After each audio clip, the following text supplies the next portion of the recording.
Saya mulakan dengan isu hangat ketika ini, berita terkini mengenai Presiden Trump. Dia memberitahu saya bahawa sekatan pelabuhan Iran telah dilaksanakan dan konflik itu hampir berakhir.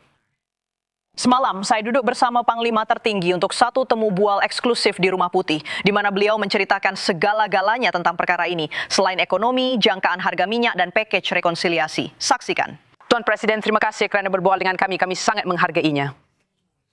Adakah Tuan benar-benar mendapat reaksi terhadap sekatan itu? Adakah Tuan berpuas hati dengan reaksi sejak Tuan melaksanakan sekatan itu di Selat Hormuz? Ia memang cukup mengagumkan. Saya sudah jangka ia akan berlaku. Mereka bertindak balas terhadapnya, sehingga kami memusnahkan mereka. Dan itu nampaknya satu reaksi yang lebih besar daripada sebelumnya. Jadi kita akan lihat nanti. Apa yang penting hanyalah keputusan akhir dan keadaan berjalan dengan sangat baik. Kita mulakan dengan Venezuela.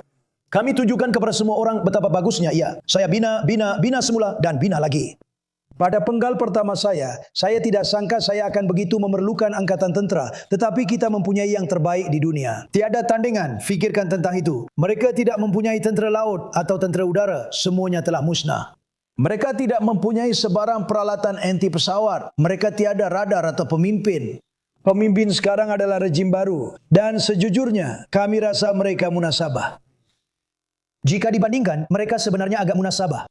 Memang ini adalah rejim baru. Dan saya rasa keadaan berjalan dengan sangat baik. Tapi yang paling penting adalah hasil akhirnya. Dan mungkin itu akan berlaku tidak lama lagi. Siapa tahu? Awak beritahu saya pada hari Ahad bahawa awak rasa mereka akhirnya akan bersetuju untuk berhenti membina senjata nuklear. Bagaimana awak akan mengesahkannya? Pertama sekali, jika mereka tidak melakukannya, kita tidak akan memeterai perjanjian itu. Jadi, tiada perjanjian. Seluruh isu ini adalah mereka memang tidak boleh memiliki senjata nuklear. Dan jika mereka memiliki senjata nuklear, kita akan terpaksa berdepan dengannya untuk seketika. Tetapi saya tidak tahu berapa lama lagi mereka boleh bertahan. Saya tidak tahu berapa lama lagi mereka boleh bertahan. Kerana mereka telah terkena tamparan yang sangat hebat. Dan sebagai contoh, kita boleh memusnahkan semua jambatan mereka dalam masa 1 jam. Kita boleh memusnahkan semua loji jana kuasa mereka dalam masa 1 jam. Kita tidak mau lakukan begitu kerana suatu hari nanti kamu perlu membina semula. Dan mengambil masa 10 tahun untuk membina semula sebuah jambatan. Walaupun kamu Trump, ia tetap mengambil masa yang lama. Ia mengambil masa yang sangat lama. Dan loji jana kuasa juga sama teruk. Mari kita lihat apa yang akan berlaku. Orang Cina atau Saudi menentang sekatan di Selat Hormuz? Tidak, saya memang langsung tidak ada. Mengenai hal ehwal dalaman, apakah keutamaan utama untuk ekonomi sepanjang baki tahun ini? Kami dalam keadaan baik. Lihatlah, saya telah mencapai 50,000 mata dalam Dow Jones yang mereka kata mustahil dicapai dalam hanya 4 tahun. Saya berjaya melakukannya dalam setahun. Saya telah mencapai 7,000 dalam SP dalam masa kurang dari setahun, yang mana seperti Anda tahu, Anda telah melaporkannya. Mereka kata, jika selepas 4 tahun saya capai angka-angka ini, saya berjaya melakukannya dalam setahun. Dan saya kata, sekarang kita perlu melencong ke satu tempat bernama Iran. Kita perlu menghalang mereka daripada memiliki senjata nuklear. Dan kalau saya beritahu Anda bahawa di tengah-tengah semua ini, kita akan ada pasaran saham yang hampir sebaik 2 bulan lalu. Bahawa kita akan ada minyak, bahawa kita akan menjual minyak, bahawa harga minyak akan berada pada 92 atau berapapun sekarang, bukannya 200. Sebab ramai orang kata, ia akan naik sampai 200.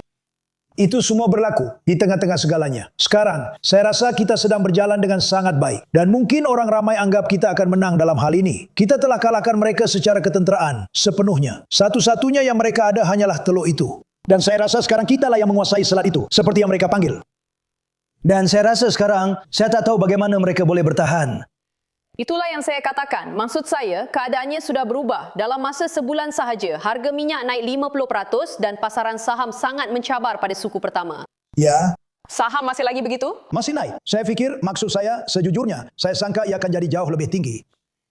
Dan saya sanggup lakukan itu untuk menghalang senjata nuklear digunakan terhadap negara ini atau Timur Tengah. Sesiapa saja di Timur Tengah, mereka akan hapuskan Timur Tengah untuk menghalang perkara itu. Sudah tentu ia patut bernilai lebih tinggi daripada sekarang.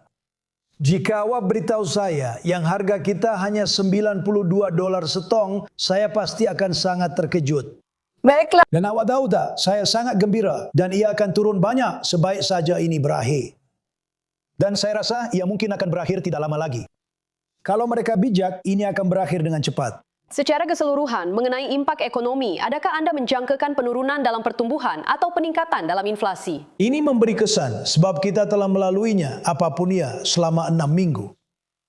Akan ada kesan, tapi saya rasa ia akan pulih sepenuhnya. Entah bagaimana, kata-kata saya telah disalah petik. Saya rasa harga minyak akan turun ke paras yang sebelumnya. Anda tahu, mereka kata saya menjangka harga minyak akan tinggi semasa pilihan raya pertengahan penggal.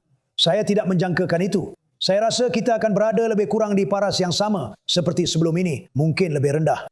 Bila perkara ini berakhir, saya rasa pasaran saham akan melonjak. Ia sudah pun meningkat. Sekali lagi, tiada siapa sangka kita boleh capai 50,000 semasa 4 penggal saya di Dow atau 7,000 di S&P dan kita telah capai angka yang tiada siapa sangka mungkin. Awak ada bercakap tentang program rekonsiliasi dengan Republikan. Ya. Boleh awak terangkan kepada orang ramai kenapa pakej rekonsiliasi ini penting dan kenapa awak mahu ia di atas meja awak sebelum bulan Jun? Tanpa undi daripada Demokrat, kami gunakan rekonsiliasi untuk meluluskan cadangan-cadangan tersebut. Projek ini telah meringkaskan 4 tahun dalam 1 tahun saja dan sekarang kami sedang melakukan lebih banyak perkara lagi. Tapi tahu tak, rang undang-undang yang besar dan hebat ini, saya rasa ia lebih baik. Sepatutnya ia dipanggil projek pemotongan cukai sebab anda tak perlu bayar cukai atas tip. Dan tengoklah macam mana ia berfungsi sekarang. Tiada cukai untuk keselamatan sosial maupun untuk tambahan. Kita ada orang, saya nampak ini dalam rancangan, saya tonton rancangan awak, memang hebat. Kita ada orang yang dapat 5, 6, 7, 8 ribu dolar. Mereka tak pernah terfikir pun tentang ini. Dan ia ternyata lebih baik daripada yang dijangka untuk orang ramai. Tapi peraturan rekonsiliasi memerlukan pengurangan defisit, betul? Macam mana awak nak pastikan perbelanjaan berkurang? Kita perlu ikut peraturan. Tanpa peraturan, kita tak boleh masukkan perkara ini. Kita tak boleh bentangkan. Dan tiada siapa yang lebih percaya pada perkara ini selain saya. Satu-satunya perkara yang saya benar-benar pertahankan ialah sektor ketenteraan. Kita telah membina tentera yang hebat seperti yang kita ada sekarang dan semua orang mengakuinya. Baik China maupun Rusia, semuanya mengakuinya. Angkatan tentera kita adalah yang terbesar di dunia yang dibina pada penggal pertama saya, termasuk Angkatan Angkasa. Tahukah anda bahawa banyak perkara yang berfungsi dengan baik datang daripada Angkatan Angkasa? Ia memang hebat. Ia adalah satu penambahan yang sangat baik apabila kami memutuskan untuk menubuhkan Angkatan Angkasa. Masukkan dalam bil rekonsiliasi. Selain pembiayaan kastam dan ASA, ada apa-apa lagi? Baiklah, kami sebenarnya sedang melakukan perkara itu. Ia pada dasarnya tentang itu kerana Demokrat tidak mahu melakukannya. Kemudian kami akan menambah beberapa perkara apabila kami bergerak ke hadapan. Tapi awak tahu, pernah dengar ungkapan, kita nak pastikan semuanya ringkas. Sebab kita nak pastikan yang saya pernah ada sempadan paling selamat dalam sejarah negara kita. Tiada siapa yang masuk. Saya sendiri pun tak pasti sama ada saya boleh percaya perkara itu. Tapi Demokrat yang kira angka-angka itu. Mereka sebenarnya, awak tahu, agensi yang buat perkara itu cenderung memihak kepada Demokrat. Sekurang-kurangnya. Dalam 9 bulan terakhir, tiada seorang pun yang menyeberangi sempadan secara haram. Sekarang bandingkan itu dengan 25 juta orang yang menyeberangi melalui Gilson Olento. Saya berada di sana. Saya telah pergi ke sempadan sebanyak 6 kali. Saya nampak, saya faham apa yang awak katakan. Mereka masuk berjuta-juta setiap minggu, membanjiri negara tanpa sebarang kawalan. Saya kenal kebanyakan pemimpin itu. Mereka sangat bijak dan pintar. Dengan atau tanpa pelajaran, semuanya bijak dan tahu bagaimana untuk bertahan di jalanan. Mereka tidak hantar orang yang baik-baik. Dalam satu kafilah yang terdiri daripada 25 atau 30 ribu orang, anda tidak akan jumpa orang yang baik. Ada orang yang walaupun bukan penyenayah, tidak mahu bekerja atau mahu bantuan sosial. Mereka hantar semua orang ini ke negara kita. Apa yang golongan Demokrat lakukan kepada kita tidak boleh dilupakan sama sekali. Adakah anda akan memasukkan Save America Act dalam proses rekonsiliasi? Saya sangat ingin melakukannya dan kita akan meneliti perkara itu. Tetapi ia mesti dinamakan Save America seperti yang saya katakan. Ramai orang lebih suka menggunakan Save Act. Tiada siapa yang tahu. Ia adalah Save America. Ia adalah pengenalan pengundi. Anda mesti menjadi warga negara untuk mengundi. Menjadi warga negara. Sebaik-baiknya, undian pos itu dihapuskan terus. Boleh jadikan ini sebagai item dalam bajet? Ia baik untuk tentera. Anda tahu, mereka perlu boleh menggunakannya. Seseorang yang sakit atau yang berada jauh dan sebagainya. Anda mengundi melalui pos. Tetapi ia mesti dikurangkan supaya adil. Hari ini adalah hari cukai. Apa yang anda mahu orang ramai tahu tentang perubahan yang anda lakukan pada kod cukai? Dan apakah kepentingan bayaran balik yang mereka terima?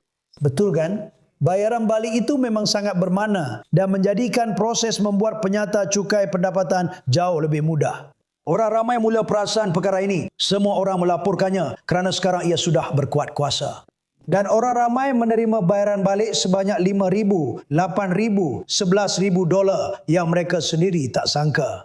Ia ternyata menjadi begitu baik atau malah lebih baik daripada apa yang saya katakan sebelum ini. Adakah ini akan cukup untuk menampung kenaikan harga petrol? Ya, akan cukup. Kenapa? Harga petrol akan turun banyak tidak lama lagi dan akan jadi jauh lebih rendah. Adakah anda fikir harga petrol akan turun sebelum pilihan raya pertengahan penggal? Harga sepatutnya jauh lebih rendah sebelum pilihan raya separuh penggal. Jauh lebih rendah. Dia mencadangkan. Maksud saya itu adalah salah satu premis. Menghalang sebuah negara yang tidak boleh memiliki senjata nuklear. Jika anda memberikan senjata nuklear kepada Iran, anda mahu lihat pasaran saham jatuh? Negara anda tidak akan wujud lagi. Dunia akan meletup. Anda tidak boleh buat begitu. Anda tidak boleh buat begitu. Dengan andaian perkara itu dapat diselesaikan. Dan saya percaya ia akan berlaku tidak lama lagi. Mungkin tidak lama lagi. Tetapi apabila ia diselesaikan, harga petrol akan turun dengan cepat dan sangat banyak. Dan harga petrol semasa berdasarkan kos setiap tong telah menyebabkan anda mengisi tangki kereta anda dengan harga setiap galen. Apapun cara anda lihat, angka-angka akan turun. Harga elektrik juga akan turun. Itu menggerakkan hampir segala-galanya. Bukan saja kereta tetapi juga ekonomi. Jika anda kurangkan itu, salah satu sebab saya berjaya dalam penggal pertama saya adalah kerana mengekalkan harga petrol rendah dan tenaga murah. Lihat, jika saya tidak campur tangan di Iran, yang mana akan menjadi teruk. Selama 47 tahun, tiada presiden yang berani lakukan itu. Dan mereka sepatutnya telah melakukannya. Dan saya kenal sekurang-kurangnya seorang. Dan saya rasa semua yang masih hidup sedang menonton dan berkata, kita sepatutnya telah melakukannya. Itu sepatutnya telah dilakukan jauh lebih awal daripada saya. Ia akan jadi jauh lebih mudah. Apa yang Obama lakukan dengan perjanjian nuklear dengan Iran itu adalah perjanjian terburuk yang pernah dibuat. Itu memberi mereka jalan untuk mendapatkan senjata nuklear, jalan jangka pendek untuk mendapatkan senjata nuklear. Saya telah menamatkannya. Itu adalah keputusan terbaik. Mereka sudah akan mempunyai senjata nuklear 4 tahun lalu. Kami telah mengebom menggunakan pesawat B-2 8 bulan lalu. Mereka akan mempunyai senjata nuklear dalam 1, mungkin 2 minggu. Dan mereka pasti akan menggunakannya terhadap Israel dan Timur Tengah. Dan mereka juga akan menggunakannya terhadap kita. Dan bukan hanya terhadap Israel, malah Qatar, Arab Saudi, Emiria Arab Bersatu, negara-negara yang terkejut apabila mereka diserang. Negara-negara ini tidak menjangka akan diserang kerana pihak itu sedang mensasarkan negara-negara tersebut. Mereka sedang berusaha untuk mengambil alih kawalan Timur Tengah dan kami telah menghalang mereka. China berusaha keras untuk mengatasi kita dan kita mahu mengalahkan mereka. Kita mahu mengalahkan mereka. Dan saya ingin bertanya kepada anda. Dengan anda tentang AI, tetapi kami juga mahu mengalahkan mereka. Adakah kita akan mengalahkan mereka? Baiklah, kita sudah mendahului dalam bidang AI kerana saya. Kita sedang mendahului. Saya membiarkan mereka membina loji mereka sendiri dan menjadi syarikat konsesi. Saya beritahu kepada Zuckerberg, tahniah, sekarang awak berada dalam sektor elektrik. Kalau saya tak buat begitu, itu memang idea saya. Mereka sedang membina loji dan kalau mereka guna rangkaian sedia ada, ia tak akan mampu. Saya kata, untuk membina jana tenaga awak sendiri. Dan kemudian kita akan pulangkan lebihan tenaga ke rangkaian kita. Semua ini sedang dibina sekarang. Jadi kita sedang mengatasi China dalam hal ini dan juga dalam ekonomi. Ekonomi sangat hebat. Walaupun saya tak mahu buat perjalanan ke Iran ini, ia tetap dikira satu perjalanan juga. Saya kata, kita perlu lakukan ini demi kebaikan dunia. Jadi KDNK meningkat tahun ini. Buatlah, ya. Ada bulan-bulan di mana saya langsung sifar dari NATO. Kita ada untuk mereka, mereka tak ada untuk kita. Kita yang berbelanja. Awak nampak tak carta yang keluar beberapa hari lepas dengan satu bulatan merah besar yang mewakili kita dan semua bulatan kecil lain yang mewakili duit yang dibelanjakan untuk hal ketenteraan dan NATO. Memang tak masuk akal. Dan mereka sepatutnya buat lebih baik. Mereka sepatutnya kata, mari kita hantar seseorang. Itu satu pilihan. Operasi kecil berbanding operasi besar. NATO tidak menyokong kami. Dan jika mereka tidak ada di sini, mereka tidak akan bersama kami pada masa depan. Jadi kenapa kita membelanjakan beratus bilion setahun untuk NATO jika mereka tidak bersama kita? Dan jika mereka tidak menyokong kita berkenaan Iran, mereka tidak akan bersama kita dalam perkara yang lebih besar. Awak nampak tak yang Britain mengalami penurunan ramalan pertumbuhan terbesar dalam G7? Ekonomi mereka memang terjejas. Itu United Kingdom. Saya boleh katakan sifar dari NATO. Kita ada di sana untuk mereka. Mereka tak ada di sana untuk kita.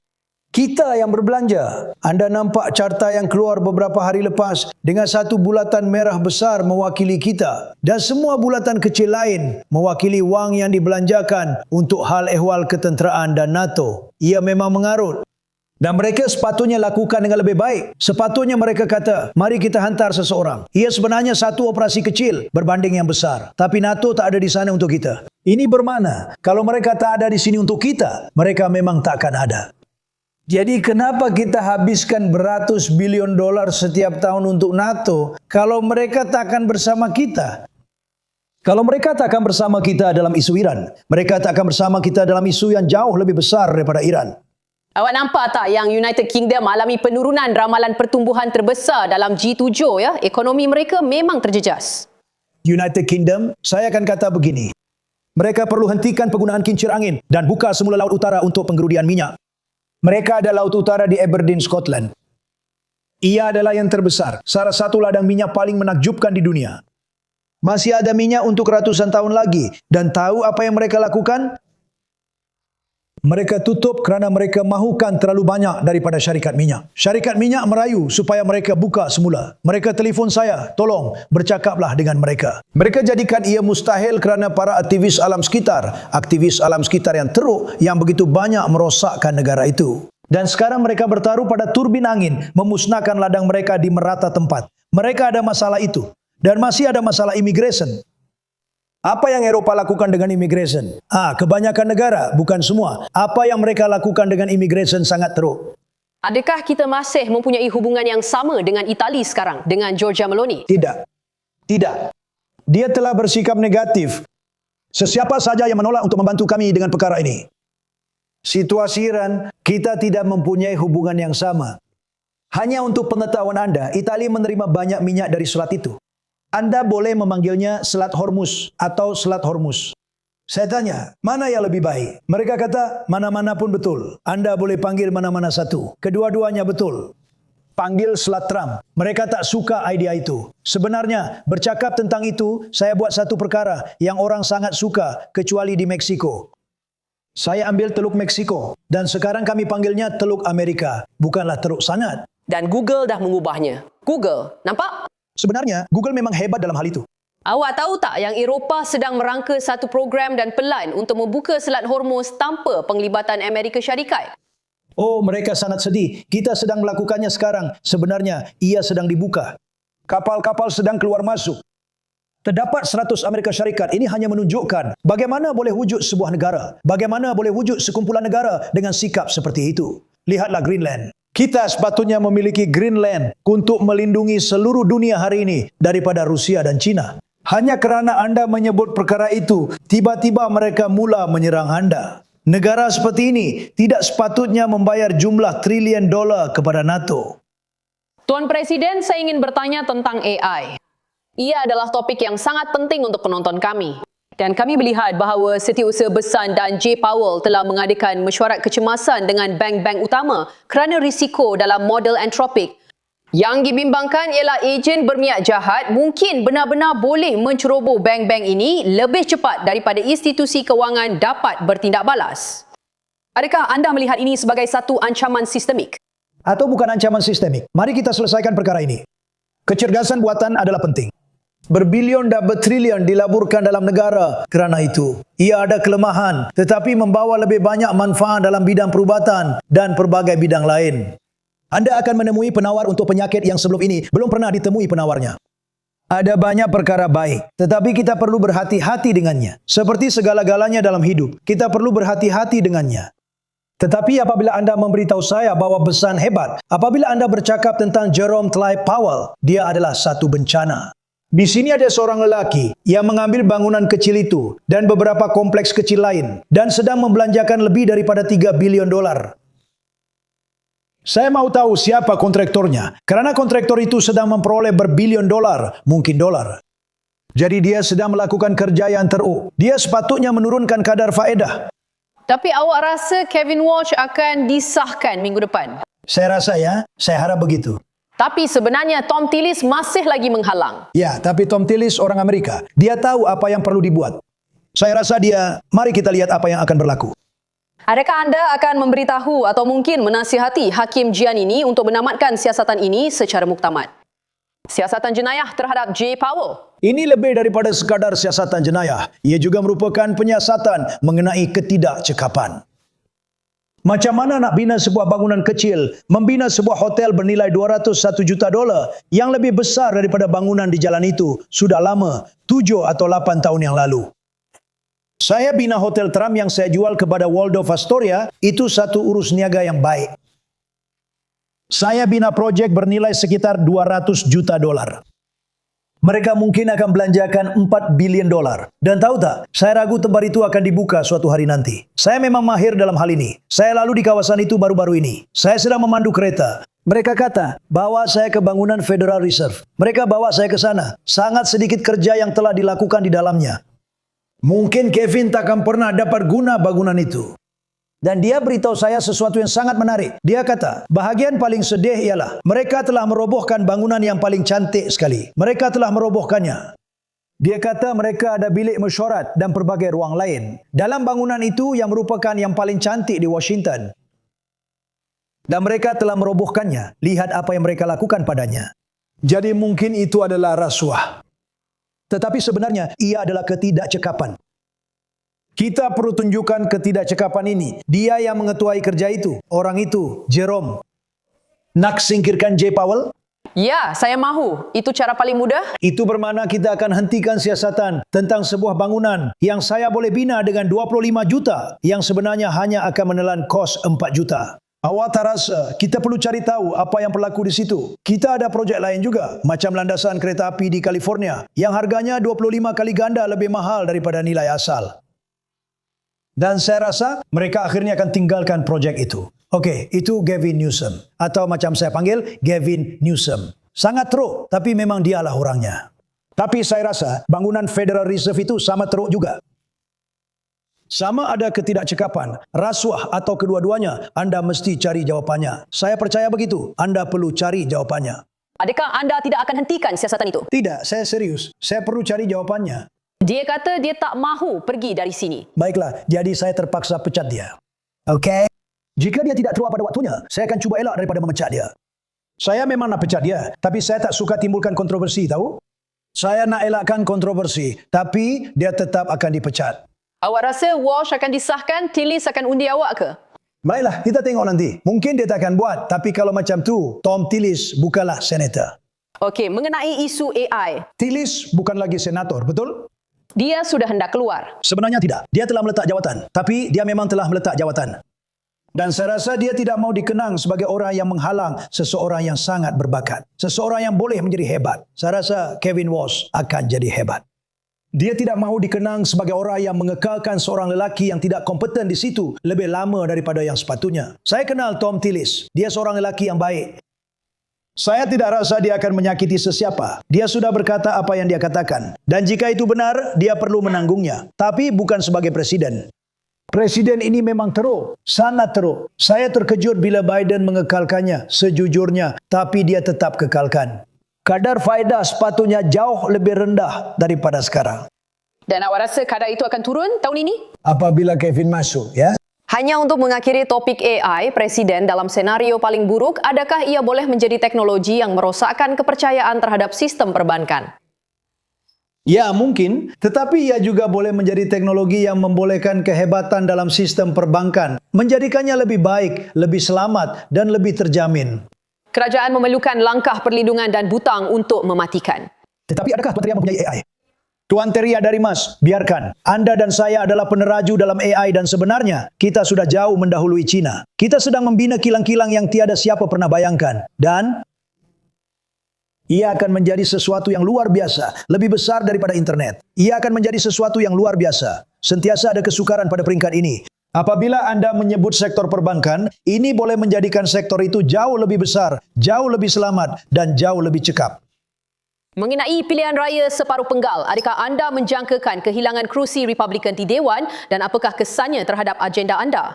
Saya baru saja keluar bersama Mike Johnson, orang-orang yang hebat, ahli Kongres dan wakil rakyat yang hebat di Pejabat Oval. Saya rasa kita akan berjaya. Sekarang, setelah dikatakan begitu, apabila seseorang dipilih sebagai presiden, parti itu sentiasa kalah dalam pilihan raya separuh penggal. Saya tidak tahu kenapa. Tiada siapa yang dapat menjelaskan perkara ini. Saya tanya kepada orang yang sangat berkait rapat dengan dunia psikologi. Saya kata, kenapa seorang pemundi memundi parti lawan? Ini berlaku walaupun dengan seorang presiden yang baik. Saya rasa saya mempunyai tahun pembukaan yang terbaik. Saya baca bahawa ia adalah yang terbaik. Lihat, saya telah menamatkan 8 peperangan. Peperangan ke-9 sedang mendatang. Tapi saya telah menamatkan 8 peperangan. Tiada siapa pernah menamatkan 1 peperangan pun. Siapa yang pernah menamatkannya? Tiada siapa. Saya telah menamatkan 8. Kami telah membuat pemotongan cukai terbesar dalam sejarah. Kami telah membuat pengurangan peraturan terbesar sepanjang zaman. Ekonomi terbesar sepanjang masa. Hampir termasuk hakikat bahawa saya telah mengambil lencongan ke Iran untuk menghalang sesuatu yang boleh memusnahkan dunia. Betul? Anda mempunyai seorang presiden yang hebat. Mereka cenderung kalah dalam pilihan raya pertengahan penggal. Itu tidak masuk akal bagi saya. Jadi mari kita cuba ubah perkara itu. Tahukah anda, dalam 50 tahun saya rasa presiden, individu itu, parti presiden hanya menang 2 kali. Kenapa perkara ini berlaku? Saya pun tak tahu. Kami benar-benar berusaha keras untuk mengubahnya.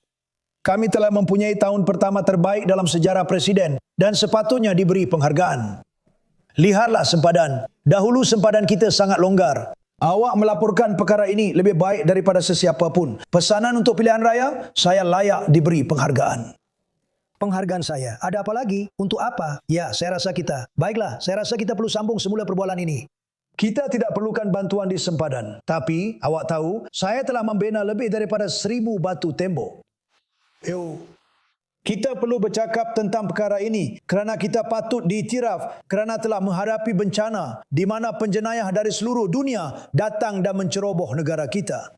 Perkara paling teruk yang pernah berlaku adalah seperti satu pencerobohan dan kita, Maria, patut menerima penghargaan atas perkara itu. Saya akan bercakap tentang perkara ini tetapi juga tentang hakikat bahawa kita telah memberikan kepada pemundi pemotongan cukai terbesar dalam sejarah, pengurangan peraturan terbesar dan ekonomi terbaik yang pernah ada. Dan sekarang apa yang kita lakukan adalah teruskan jalan ini. Kita telah menangani Iran. Kita telah menghalang mereka daripada memiliki. Mereka tidak akan dapat memiliki senjata nuklear sama sekali. Sebenarnya, saya boleh pergi esok. Mereka tetap tidak akan dapat memiliki senjata nuklear. Selama bertahun-tahun, mereka akan begitu kerana negara mereka telah musnah. Mereka tidak mempunyai tentera laut, tidak mempunyai tentera udara, malah satu pesawat pun tiada. Semuanya sudah berakhir dan media tidak melaporkannya. The New York Times, anda akan fikir, jika anda membaca The New York Times, akhbar palsu dan teruk itu, anda akan fikir mereka sedang berjaya dalam peperangan. Mereka sudah tiada apa-apa lagi. Mereka akan membuat perjanjian. Mari kita lihat, kita perlu jelaskan kepada para pengundi tentang kerja cemerlang yang telah kita lakukan. Kerana tiada sebab untuk Republikan kalah. Orang-orang ini mahu membuka semula sempadan. Mereka akan memaksa isu transgender kepada semua orang. Mereka akan membenarkan lelaki dalam sukan wanita dan menghapuskan pengecualian cukai ke atas tip, kerja lebih masa dan pencen warga emas. Mereka akan menghapuskan semuanya. Jika mereka dengar perkara ini, saya tak nampak bagaimana kita boleh kalah. Soalan terakhir tentang angkasa kerana Artemis II satu kejayaan. Tahniah. Ya, itu memang hebat. Adakah anda menjangkakan Amerika Syarikat akan mengalahkan China dalam perlumbaan ke bulan ini? Dan apa pendapat anda tentang angkasawan yang mengorbit bulan dalam Artemis II? Ke mana arah tuju semua ini? Pertama sekali, mereka memang hebat. Saya bercakap dengan mereka semasa mereka mengorbit. Sebaik saja mereka keluar dari kegelapan. Hebat. Mereka memang hebat. Saya yang memulakan program ini. NASA telah ditutup. Benar-benar ditutup. Rumput tumbuh di atas landasan. Saya pernah berada di Florida. Saya melihat dan mengambil gambar semua kemudahan mereka. Rumput tumbuh di atas asfal yang retak di Florida. Dan saya berkata, ini teruk. Mari kita aktifkan semula. Dan kita telah aktifkan semula. Ia sangat membanggakan. Semua orang menonton malam tadi. Ia adalah sesuatu yang luar biasa. Semua orang yang saya kenal menonton. Mereka melihat pendaratan, mereka melihat pelancaran. Ini membuatkan kita berasa bangga. Dan sesuatu yang sangat baik akan terhasil daripadanya. Tetapi anda tahu, dari sudut pandangan ketenteraan, ia sangat membantu. Dan salah satu pencapaian terbesar saya rasa, ialah hakikat bahawa saya telah memulakan angkatan angkasa. Kerana kita sebelum ini ketinggalan di belakang Rusia dan China, dan hari ini kita jauh mendahului mereka. Dan adakah kita akan mengalahkan China dalam perlumbaan ke bulan? Saya rasa ya. Lihat, kita sudah menang bertahun-tahun lalu. Mungkin mereka bernasib baik dan hantar sebuah kapal angkasa atau sesuatu seperti itu, tahu? Mereka cuba semalam untuk menghantar sebuah kapal angkasa dan ia tidak begitu berjaya sekurang-kurangnya. Saya rasa ya, saya tidak suka meletakkan diri saya dalam kedudukan itu. Jika mereka kalahkan kita, saya akan beritahu.